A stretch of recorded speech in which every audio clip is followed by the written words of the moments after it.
Nope. Audio is now on. See? Thank you, Chester. Uh, there we go. Good morning, Anna. How are you? The Ramirez Real Estate Team. Thank you very much. Yes, folks, I forgot to hit the on button. I have a mute button right there. Funny, funny, funny. So again, folks, remember this is for you. Again, apparently that didn't come through when I started, but hey, it's a blooper and I don't edit my videos. So there you go. I will be embarrassed for the first 60 seconds or so. So let's get it started. I have two topics that I want to touch on. Both of these topics are meant to encourage you, meant to make you smile, but of course, made really shared with you to help you do the work. If you don't know, folks, I do have a website that I almost never talk about, one rental at a time. If you go there, there is a products page with a lot of stuff that says do the work, hats and notebooks and things of that nature. Do me a favor, check out the website. Let me know what your favorite is. Just curious. I like the black and the white hat, but we'll see what all of you like.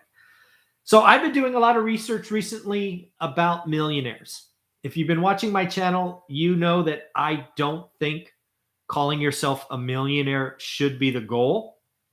I believe the goal should be establishing a lifestyle where your passive or at least semi-passive income exceeds your expenses. That's what it is about for me. That is why I tell 18-year-olds all the time, if you can live on $2,000 a month, you can be financially free by 25 or 26. But a lot of people are stuck on being a millionaire. If you were part of the Gen X or baby boomer generation, that's at least what I was raised to think was like the goal, right? Save a little bit, compound over time, become a millionaire. So I did some research this morning on millionaires. And I did this because I want you to be encouraged that it is out there for you if you want it. First and foremost, there are 18.6 million millionaires in the United States. 18.6.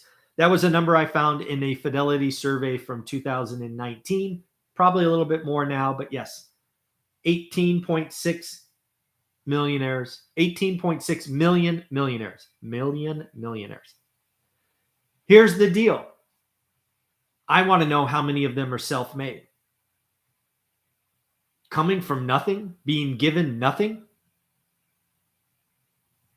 and becoming a millionaire, that's pretty cool. The good news for you, 88% of millionaires are self-made. So again, you know, we have a saying, do the math here on this channel. 18.6 million times 88% means 16 let's round it up. 16.4 million people have earned millionaire status self-made. All right, cool. How'd they do it? So again, according to this Fidelity survey, there are five things that will get you there. The good news is we talk about them all the time on this channel with all of our 8 or 9 millionaires on our expert series. Number one, let's be very, very, very, let's do one more, very clear. Becoming a millionaire, a net worth millionaire, number one way is what is called capital appreciation. That is a very sexy term for owning assets. Owning assets.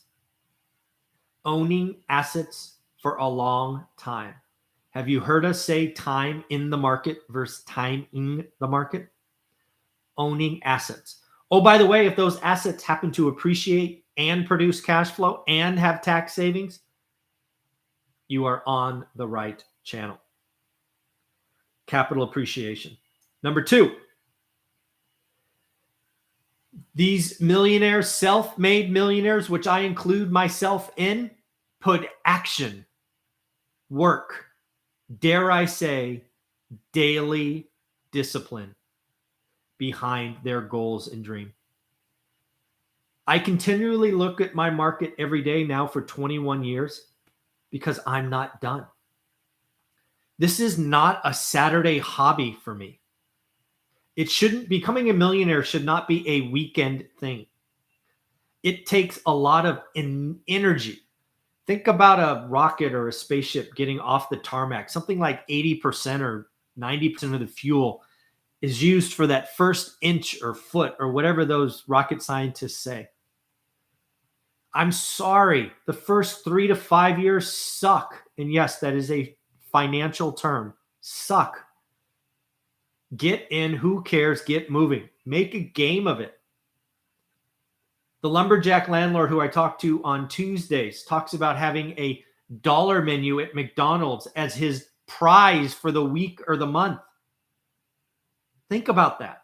Olivia and I made a game of going from spending 100% of our income to 50. I'm sorry. I don't know what to tell you. But it's worth it. You can do it. 88% of millionaires did it. They all did the same things.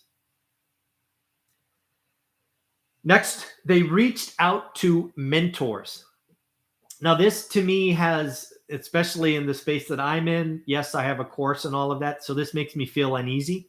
I want to be very clear. Mentors do not have to be paid for. YouTube University, go find the person that you like and follow them. I bring you 8 multimillionaires every week. They all have their own playlist. If you click with Greg Dickerson, he has 100 hours of free content. Go watch it. You click with Dion, he's probably got 50 hours. You watch Matt, the lumberjack, or Anna, or any of them, all free, all free, all free. If you want to know how I did one rental at a time and do the work and the spreadsheet and all that, great. Buy the course. That's not what I'm talking about. Mentors don't have to be paid for. Most of my mentors, once I get my office set up, you will see many of the books that I consider good enough to go on the bookshelf. I purposely am getting books out of storage to put on my bookshelf in the office next door, because at least the ones that I deem were good and worth reading. I've read a lot. Most of them don't make it, but there are some that are pretty cool. So mentors don't have to be paid for. You don't do, oh, forget this. Do not pay 20 grand.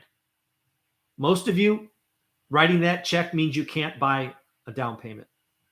I'm keeping my course at $320 or the mentor option at what, $650 now? Because I want people to keep moving forward. I had another, I don't know, social media guru talking about funnels and all this nonsense with me this weekend, telling me how I could make millions of dollars by just doing what I'm doing if I raise my prices. I'm like, dude, you're not paying attention. I already got enough. I'm trying to help 1 million people get a deal done, not put another $1 million in my bank account. Stop. If you want to talk to me about how a funnel can help me help 1 million people, I'll listen. But when you guys continually call me and say, wouldn't you like to make 100 grand a month? You're confused. I'm not trying to do that. Stop calling me. I'm not interested.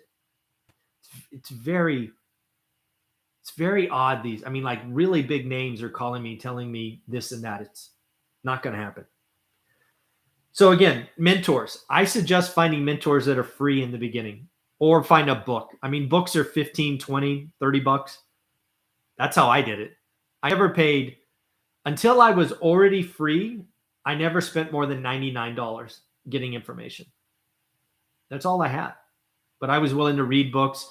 I probably bought 250 books. Half of them I completed. The other half I didn't finish because they just didn't speak to me. Number 3, they seek feedback.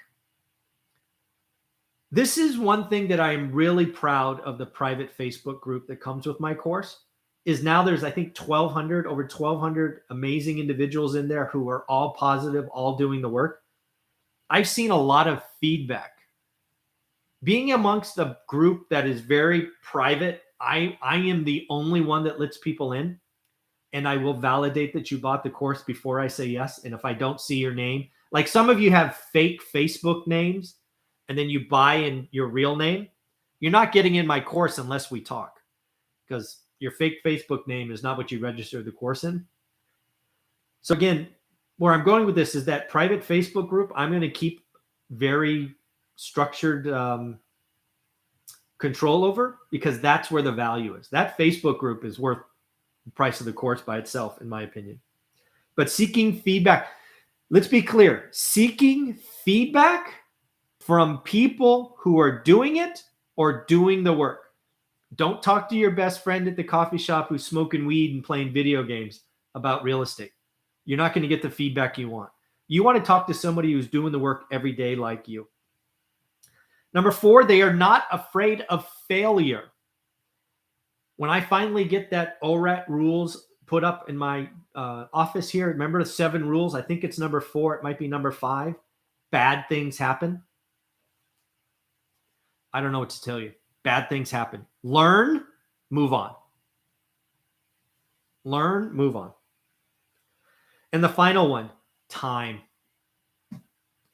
Becoming a self-made millionaire, I have good news and bad news. You and I have the same 24 hours. You and I have a job, or at least I had a job. Family responsibilities. Only way I got here, focus, buy box, 20 minutes a day. It's no secret. I've been screaming it to you for over 4 years now.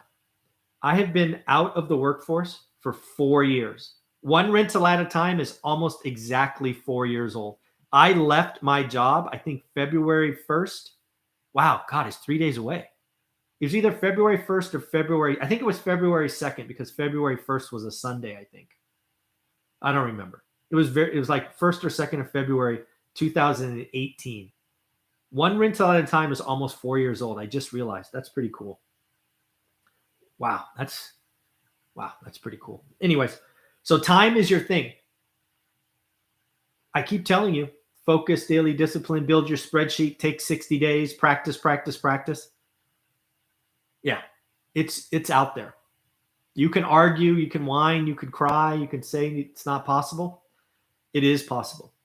I'm seeing people every day in the Facebook group talk about their wins. We just had somebody post about what they were able to do in 2020 and 2021.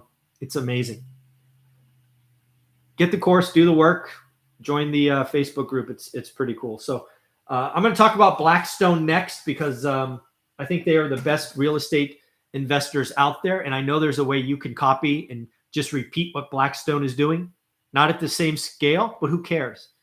If you can get your one rental at a time like Blackstone is doing, you can be pretty cool. So let's say hi to everybody first. Let's go back up and let's say hi. Hey, Chester, how are you? Ramirez Group, how are you? Anna, good morning. Thank you for the no audio. I was screwed up the first minute. Good morning, John. Good morning, Nathan. Good morning, Roldan. How are you? Better Homes, good morning. Invest to Wealth, good morning. John Doe, good morning. Chester works. Yep. Lumberjack. In the process of 20s, he's snowstorm. Much rather be here. Oh, wow. Excuse me. Chester, I think the saving mentality came from an interest rate environment from our parents' generation when the funds rate occurs. Yeah.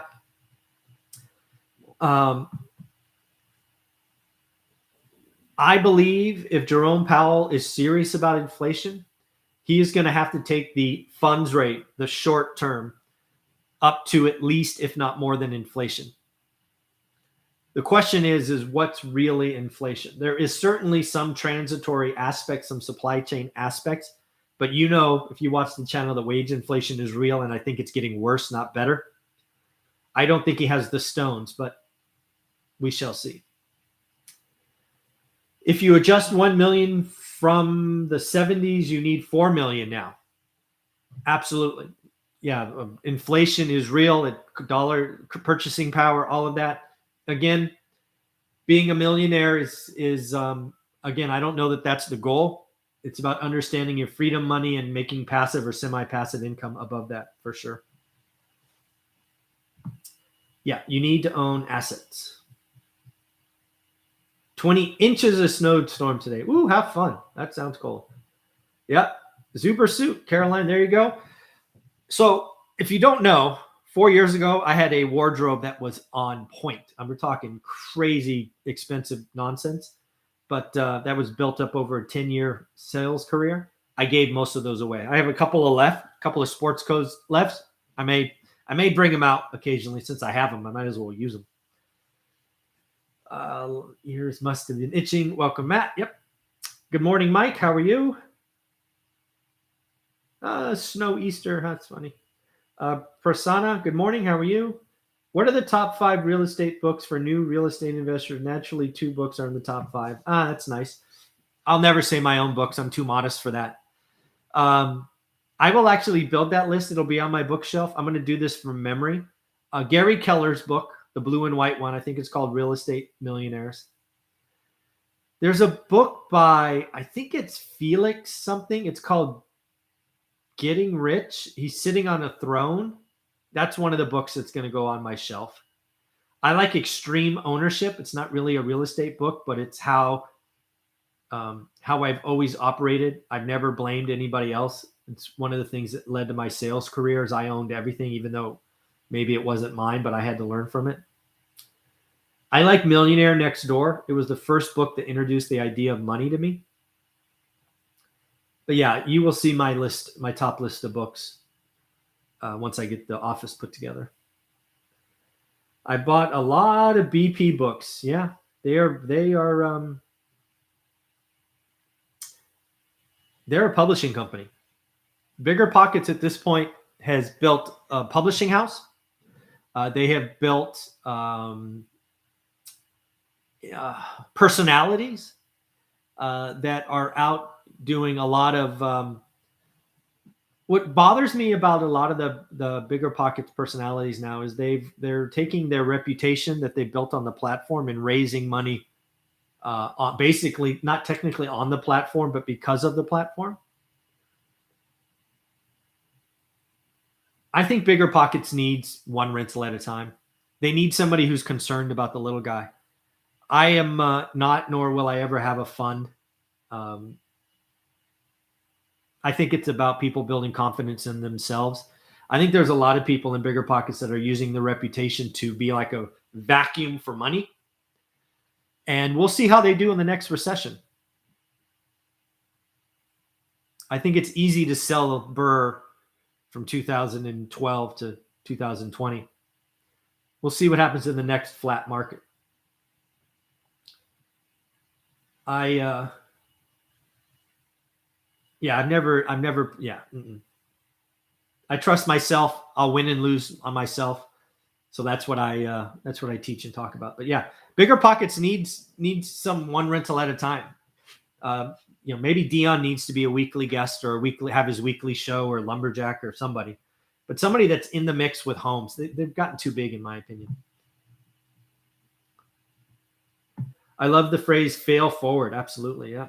Learn your mistakes, move forward. Yeah, what I always told my sales teams is, you're never going to get fired for a mistake. You'll get fired for repeating a mistake. Think about that. Mistakes are there to be learned from. I want you going so fast, so hard that you'll occasionally make a mistake. Never be fired for a mistake. Let's talk about it. Let's all learn from it. That's why we have quarterly business reviews or call it QBRs.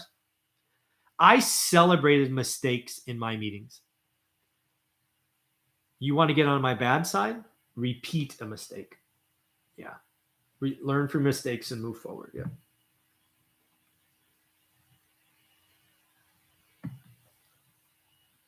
Oh, 2/1 was a Thursday, 2/2/18 was a Friday. So it would have been the Monday. So maybe it was February 5th. So we just finished our year on Wednesday. We would have celebrated Thursday and Friday. So whatever that next Monday was. So would that be what, 3rd, 4th, 5th? So it would have been February 5th. I walked in at 8 o'clock, walked out at 8:30. Yeah, that was a fun Monday. Hey, Tracy, good morning. How are you? Roldan, good morning. I'm aware you've been talking about this economy changes for some time now, but did you anticipate happening so early in 2022? Yep, I certainly did. I saw it happening in Q4. That's why I kept telling you that Q4 early shopping, this is all happening as I expected. Yes. Yep. Absolutely, yes. You can go back and watch videos now that it's happening and you can see what I was talking about. Yes, I certainly did. And it's going to get worse, in my opinion. The consumer is the thing to follow. On the daily financial news this morning, the most important thing I probably mentioned is that consumers spent minus or negative 0.6 in December. And December 2020 wasn't all that good. Right? So yeah, it's yeah, I think so. Good morning, O25 Grant. O25.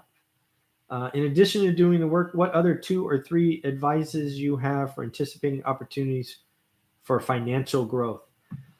Well, I can only tell you what I do, right? Obviously, I look at my market. I think it's always a great day to do a great deal. 2, I have had the luxury of expanding my search, right? In the beginning, it was houses, then it was small multis, then it was apartments, and now it's kind of flipped for a circle. I now believe most of the pain is going to come in retail and office space, maybe mixed use. So there's lots of people looking at homes. Single family homes are off the charts competitive. I think you have to look where most people aren't. Back to what Dion and Matt talk about, the 2 through 4s are interesting. I think the 5s through 20s are interesting because much bigger than 20s, the big money comes. I'm actually going to be looking for mixed use, that retail store on the bottom that's vacant and maybe 2 apartments on top. I want to look where the least amount of people are looking. I don't mind being the only boat on the water as long as there's some fish. I hate being 100 boats on the same lake and there's 5 fish. I'd much rather be the only boat on the water as long as there's fish. Yeah. How will a recession impact home prices?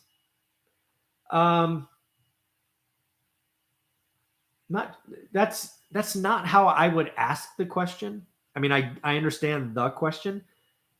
I think the question is, or at least how I want to process it, and this is just me sharing with you how my silly brain works.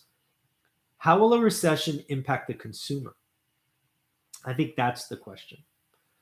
Because the consumer is the home buyer, the consumer is the home owner, the consumer is the renter.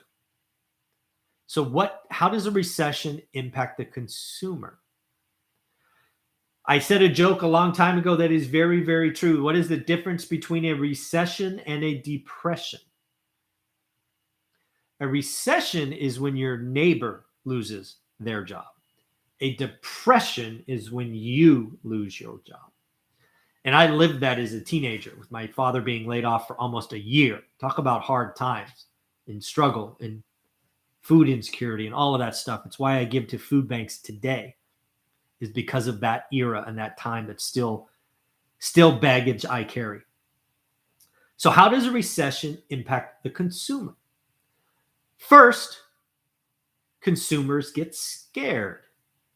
Why do bear markets start with rising interest rates or war or both? Because the consumer gets scared. Step 1. Number 2, what happens when a consumer gets scared? They stop spending and they start saving.